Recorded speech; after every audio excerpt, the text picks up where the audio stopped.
Hi, welcome to day 4, technically, because it's Thursday.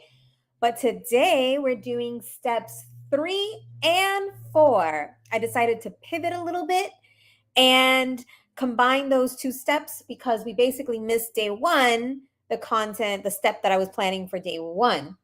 So I'm starting just a tad early and just so that I kind of get all the niceties out of the way, because we are going to get right into the content today and just not mess around.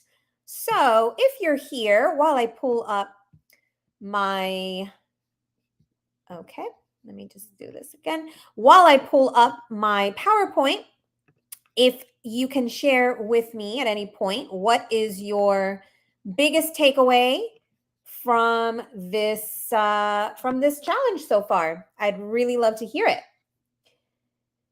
And so today we're going to just dive right in.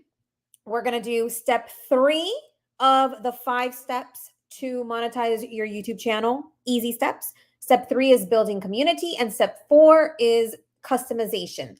Some special features that are going to can help you really blow up your channel in a good way. So we're not even going to do the agenda. We're not even going to go do the recap from yesterday. I think what I'm going to do is because if I would have done one step per day, we would have done step 5 on Saturday. So we're going to do step 5 tomorrow now. And I think what I'm going to do is do a bonus. I wanted to do some bonus material that's really going to help anyways. And then I'll do a Q&A as well. So on Saturday, I'm going to do some bonus Q&As on other ways to monetize your YouTube channel and do a Q&A for any questions that you have from this entire challenge. So we're going to dive right in and go through step 3, which is build community. So we start with your content. You must have good content, and then you must be consistent for YouTube to reward you. Now, here's where all things start to kind of come together. YouTube wants you to build a community. They value community so much. It wants you to keep more of your audience on YouTube watching your videos. And if you have to wonder why, it's because they get more ad revenue. So the more they have people on YouTube, the more they can charge for ads. And interestingly, the more you can get ad money too once your YouTube channel is monetized. So the more engaged your audience, the more likely they're going to go to your channel to watch your videos. Once you have that community, they're going to be going right to your channel for information, for expertise. Like, think about if there are certain creators that you go to specifically for something. That's what YouTube wants you to do. They actually want you to build that community. So they're developing new and newer ways to help you build your community. They're also competing with other platforms, remember. So they're trying to find ways to make YouTube more sticky. And one of those is building community and rewarding people who build a community. So here's the thing. Why is the community important? Among other things, there's more engagement. When people are engaging, that community engagement creates that I call it the tripwire that grows your channel. When YouTube sees that more people are engaging with your content, they'll show it to more and more people. We talked yesterday about the algorithm. It's a tripwire on the algorithm that says, hey, a lot of people are watching this person's video. A lot of people are engaging. When you don't have that community, not as many people are likely to engage. Now, I will give you some ways tomorrow that you can really maximize and have exponential engagement with people not necessarily being your community. But we're talking here, think about having those loyal YouTube followers, subscribers on your channel. So as you grow, those subscribers are going to continue to watch your videos, right? And then they become loyal subscribers. So at the beginning, And I'm going to share, actually, I'll just go. They're the backbone. Your subscribers are the backbone of your channel, of your community. And they, as you grow and you continue to grow your community, they'll eventually become members or clients. So if you're lucky enough for somebody to watch your video, and not lucky because you're providing value. So you provide value with your videos. Somebody subscribes to your channel, they're a subscriber. They don't have a lot of loyalty with you because they're new, or maybe they've watched a few videos, but there's not that loyalty. As you continue to build the community, you even eventually speak to them like they're your, like they're your community. Then they become loyal. And eventually you can either have a membership if you choose to have memberships on your channel, or they'll become clients. And some of them may never become members and may never become clients, and they'll always stay part of your loyal subscribers. But those loyal subscribers are your super fans. So even though they're not paying you, they're helping you once you monetize your channel to make money in that way.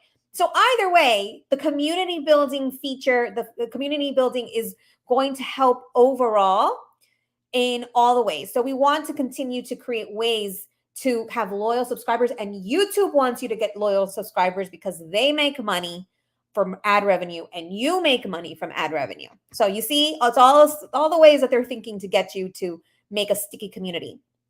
So some of the built-in community features, and I'm going to show an example here in a second. There's a new, it's relatively new, community tab, which allows you to engage with your audience more frequently and not have to, it's not necessarily a place to post videos.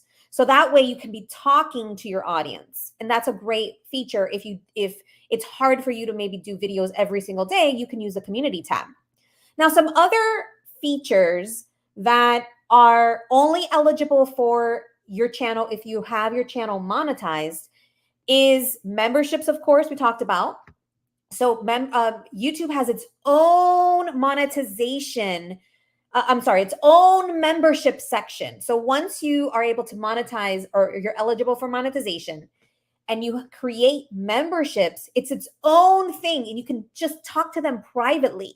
It's really cool. And I think you'll really like that. So it's another way to build that loyalty, those loyal subscribers, those super fans. Then many of them will pay you super stickers, which is basically like tips, as you provide value when you do live streams, when you do premieres, and even regular videos. People will tip you for that. And of course, merchandise. And you may be thinking, how is that a community feature? Well, when you've got, let's say, a cute slogan for your business, and let's say you wear a cap or a sweater or a jacket or something, or you have mugs and other things where you're basically creating that community engagement by having people wear or buy similarity, right? Like you're part of the club. So those are some other ways to think about it. And yes, so to answer your question, the class, what I'm going to do is Friday will be the last step, which will be tomorrow because I'm combining 2 steps today. But I'm going to have a bonus day where I'm going to teach, let's call it, like, it's not exactly a 6th step, but as I was doing this, I thought this is a really powerful step as well. That's going to help you to think more about monetization. And I'm going to have that as a bonus Q&A as well. So let's just say the 6th day, which will be Saturday, will be like a bonus day, but I'm actually going to be covering some bonus content on that I think you're going to really like. So here on YouTube, there's an entire tab just called the community tab. And this is an example, a screenshot from my channel. And if you notice here, you can post an image. Of course, you can put text, just text, but you can post image, you can do a poll. I do polls all the time, which are super engaging. And engagement helps the algorithm. It's like a tripwire. Engagement is a tripwire that's going to get the YouTube algorithm to say, hey, this person's channel's hot. Let's get more eyeballs on this person's channel. So the community tab is a really great way to continue to engage your audience in between posting videos. And here's where things start to get really interesting, because I know that if you're watching this, you not only want to grow your channel, but you also want to grow fast. So I suggest another way to build your audience fast on YouTube is leverage where you already have an audience. Leverage your influence to drive traffic from places you already have an audience. And I'm going to call this is kind of like a cheat, okay? The stuff in the next step, I'm going to talk about in just a few minutes. I'm going to talk about ways to hack the YouTube algorithm, more ways, because I talked a few yesterday. But this is kind of like a cheat. Here we're going outside, we are going externally. But why not? Right? Especially if you're new on YouTube, have people, have your followers on other platforms follow you on YouTube too, right? There's no reason why you can't have the same follower across all the different platforms you're on. So start thinking about where do you already have that influence? So for the most part, most people are going to have some level of engagement and audience on, let's say, Facebook, Instagram, LinkedIn, TikTok, right? How about your email list? So I actually usually post when I send emails to my list, I'll include links if it's on topic to a video that I did on YouTube. And that way I get people from my email list watching my YouTube videos and subscribing to my YouTube channel. A website, if you've got a vlog or a blog, or maybe your website in general has a lot of traffic, you can be driving traffic to your YouTube channel as well. And a podcast. Now, what's cool about a podcast is you can actually say on your podcast, you know, I have a new YouTube channel. Go ahead and subscribe over there. I post a lot of other videos, et cetera, et cetera. So you can actually be driving traffic from all of these different platforms to your YouTube. This is especially useful if you have an engaged audience or a large audience already on another platform. I would suggest you do it anyway, but I'm going to show you an example here. I have one client who we kind of stumbled upon this, but that's why I like to tell you to test and tweak, because we stumbled upon this and it ended up working fabulously. One of my clients posted a video on YouTube, and she texts me. I was actually looking at the analytics because I'm an analytics nerd. And I saw this. This is what's called the traffic sources and the analytics of the video. And this is all of these different colors represent something. Like one of them was like the search on YouTube. Another one was the playlists. Another one was, I don't remember what all of them are, but there are all these different things within YouTube. And all of a sudden I see this crazy line just spike up, this blue line. And I'm like, what the heck is this? And I kind of put it on the side of my mind. And my client texts me like an hour later. And she's like, you know, I posted the video on my Facebook channel. And I said, oh, that's where that spike came, because she's got an engaged following on Facebook. And so she used that, and this is another screenshot of a few days later. Within a few days, you see all these little lines right down here are the YouTube traffic, and her Facebook was like out of this world higher, right, than what she was getting on YouTube. And so you can't do that necessarily every single time you post. I get it. But this was one example where she used that external traffic to get a lot of views on her video, which boosts the algorithm. And through that, she also got a lot of subscribers added to her channel. So think about, and one of the questions from today's action step is to think about where you already have traffic and where you can be posting one of your video links. So where do you think that you currently have traffic? Go ahead and type in the chat and let me know. Where do you have that traffic?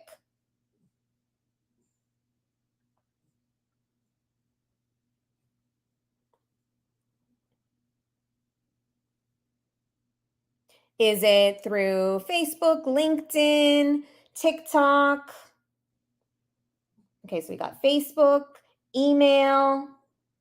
Yeah, and you know what's really great about email is that it gives you doesn't feel promotional when you're sharing a content piece like a video. So you can be finding ways to insert links to your video in your emails that you send to your list.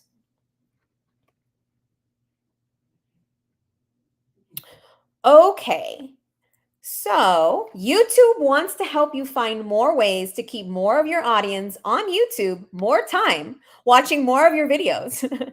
So make sure to leverage those community building features. So if you just remember that, they want you to keep people on your channel. They're helping you. So really embrace that and find ways to have more of your audience stay on your channel. Okay, great. I think email seems to be one of the best forms of traffic for at least for our audience here. Cool, great. Well, think about if you're on another channel and all of a sudden you're like, you know what, this would be a great place for me to post my video, my YouTube video, if it's relevant, then, maybe you can test that, right? Like I'm starting to reactivate on LinkedIn, and it hasn't really been a good place for me to have traffic, but I'm testing it to see if I am getting traffic there, right? So maybe that's something that you test. Okay, so we're going to dive into step 4. And I'm calling this customization because these are little hacks that you can do on the back end of your videos that could have a huge effect on boosting your views and visibility on YouTube. So, of course, we go back to step 1. You must have good content to grow, right? Right now, this week, this month, be okay with being messy content or just not that great. If you don't have a good camera or your phone video camera, just be okay right now with starting to post and getting used to the consistency that we talked about in steps 1 and 2. However, the difference between growing slowly and quickly on YouTube could be some of these little tweaks I'm going to share with you today that could make a huge difference. Some of these elements might make or break your YouTube visibility. And so my suggestion is that you test a couple today and this week and just think about these things as you move forward and growing your YouTube. So I'm going to go through these real quick. This is a back end. This is when you go into the edit video section, the analytics or the edit video section of YouTube. This is what you're going to see. Okay. And so I'm going to go through these very, very quickly on this screen, and then I'm going to dive into each one that I'm going to be talking about. So you've got a title to look into. You have a description. You've got hashtags that you can post within the description and the title. There's a thumbnail, which is like the cover photo for your video. And the cover photo, you can only change right now on the long videos, not the shorts, unfortunately. Not yet anyway. Playlists. And then something called end screens, which I'm going to talk about in a moment. So those are where you can find those on the edit section. And then on the same page, if you scroll all the way down to the bottom, there's a section, a more section, and there are the tags. So the tags are the keywords that you would add to the video. And that helps you to get more search. And that's up to 500 characters. So you could put as many tags in there that are up to 500 characters. Now let's just kind of go through each one of these. The catchy title is possibly the most important out of all of those, because it's one of the first impressions that you get. And you want to make that really catchy. It's only up to 100 characters. And what I use is ChatGPT to help me with my titles. And ChatGPT, I use it for free. So ChatGPT is an AI generator that helps you to improve your messaging. If you want more information on ChatGPT, you're not familiar with it, type ChatGPT in the chat, And I can put some links for some other videos that I've done. I just want to know if you've used it or if you'd like more information on that. So the catchy title, if you do nothing else from today's lesson, I suggest that you tweak or revise your titles and see if that helps to jog the algorithm. The descriptions. So the description has like, I think it's like a 5,000 character limit. It's super long. So most of us are not going to get even anywhere close to that. But the important part about the description is while you're typing out the description is to try to include keywords, because everything in your description is searchable. Everything in the title and the description is searchable. So make sure that you include keywords within that description. Now, you can also include hashtags. So that's with the actual hashtag sign. And YouTube says that they really optimize the first 3 hashtags. And many people put more than that. If you put too many hashtags, it actually thinks that you're being spammy. So I would keep it to a minimum. If you're going to put hashtags more than 3, do like no more than 8. Because then it starts to look like you're a little bit spammy. Oh, okay. Leadership Medic, I'm not sure if you answered me yesterday when I asked, what is your first name? So I don't call you Leadership Medic. And then I'll answer your question in just a moment. So the hashtags, YouTube is going to favor the first 3 hashtags. And here's where we talk about, remember we talked about on the step 1 about your content, going broader at first while you're growing. You want those 3 hashtags to be really as broad as you can. Or maybe let's say 2 of them are broad and 1 of them is more specific. So as an example, one of my clients is a dance instructor. She happens to specialize in belly dance. So we always include dance and belly dance as one of the first 3 hashtags. Dance, because dance is super broad. Belly dance is more specific, but still has a large audience. If there was something very specific, like let's say Arabic belly dance, we wouldn't use that as one of the top 3 because there's not a large audience in that. So you want to have a good amount of audience in those first 3 hashtags. And then the thumbnail, which could be the first impression. And so I always use Canva for mine. I actually have the paid subscription. It's only like $15 per month, but there are you can have a free subscription for Canva if you don't want to pay for it.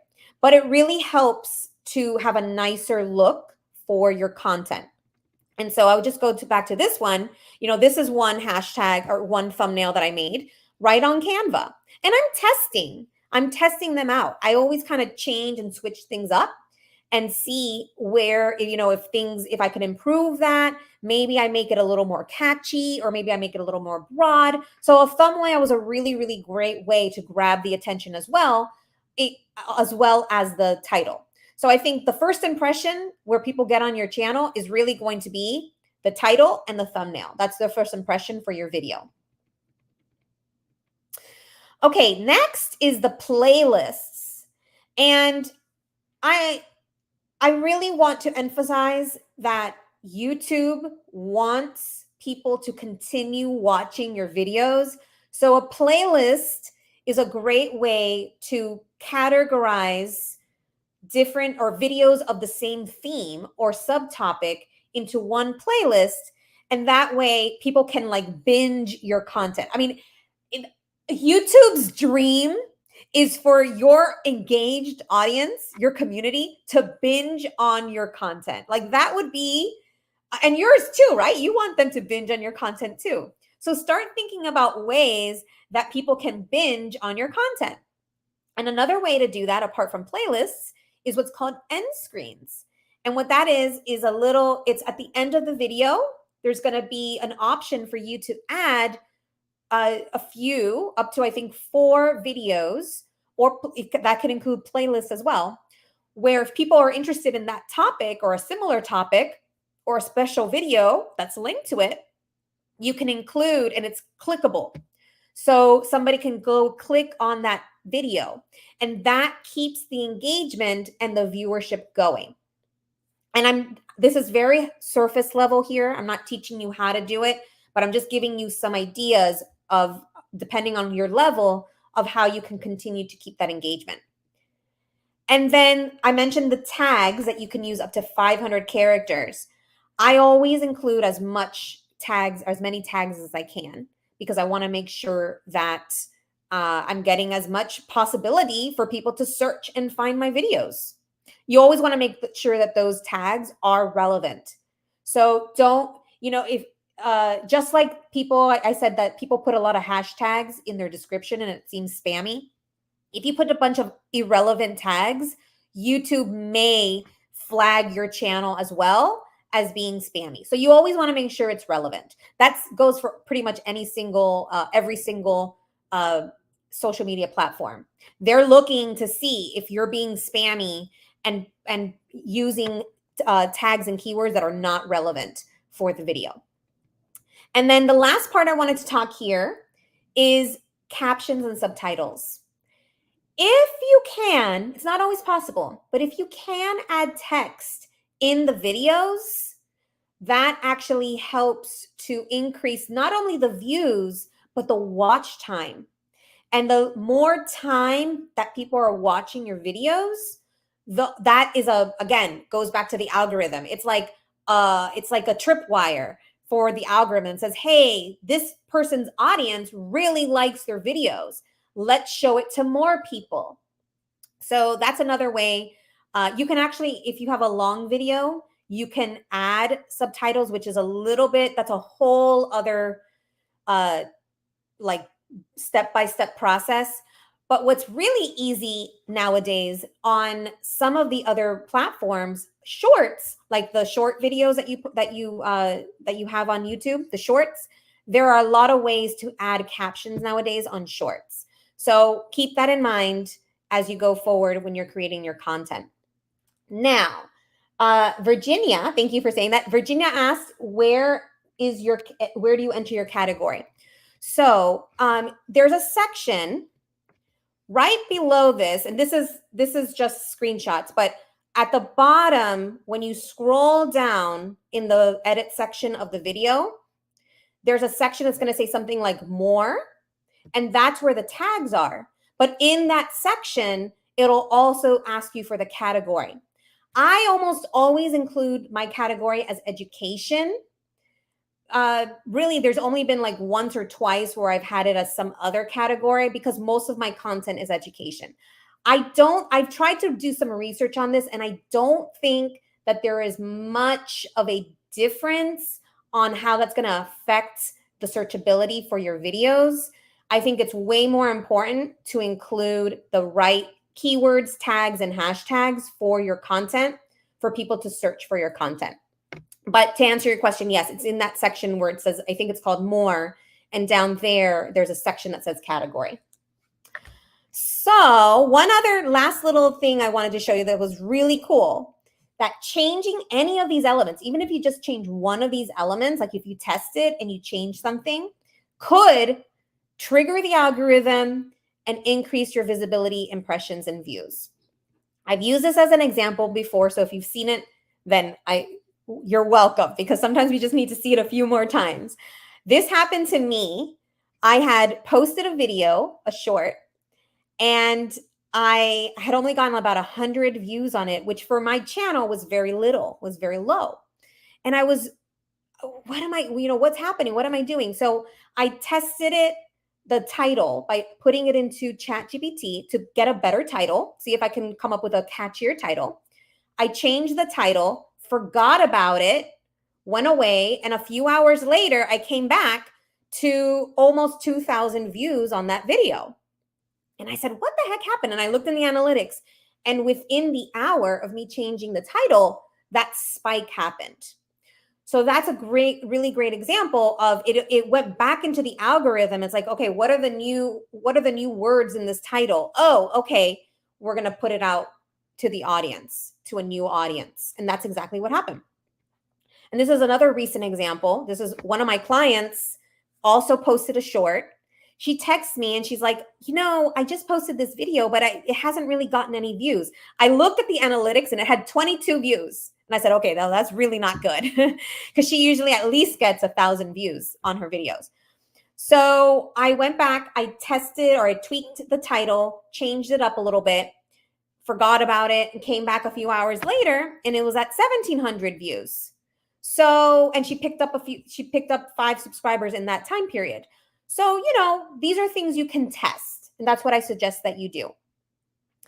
And the thing is, you have less than 3 seconds, to grab the attention of your audience. So make sure your headlines, subject lines, captions, and your content grab your audience's attention quickly. And what's cool about these little things that you can tweak is that it might do it instantly, right? So for this week, and I know we did a mouthful today, but I really wanted to make sure we caught up. I would love for you, and you already answered, where do you already have the traffic or the engaged following?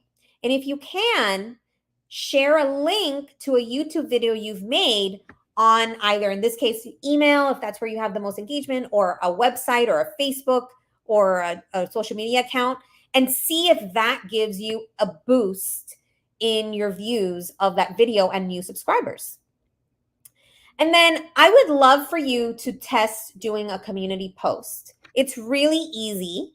You can literally just say something like post a photo of yourself and kind of introduce yourself if you're new. But it's a low barrier to entry because you don't have to actually make a video. You can just post a photo or do a poll. So I would love for you to test doing a community post. And lastly, I would love for you to test one little element. If you can do more, do it, but just try one thing. Maybe it's changing the title or a tag or a thumbnail or the description of your video. I'd love for you to test something to see if that helps to trigger the algorithm on your videos.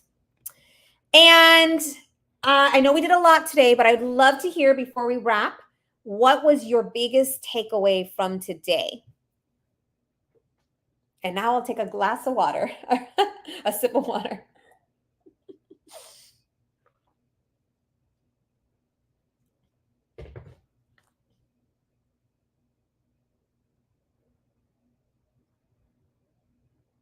Oh, okay, Debbie. You know what might have happened, Debbie Lynn, that there is on comments. I did not see it, but here's what happens with comments. Sometimes there's the top comments, and sometimes there's an option to do top comments and new comments. So I'm going to take a look and see if maybe it's in the top. There's the top comments, and maybe that's why it's not showing up. So I'll take a look at that and I'll let you know.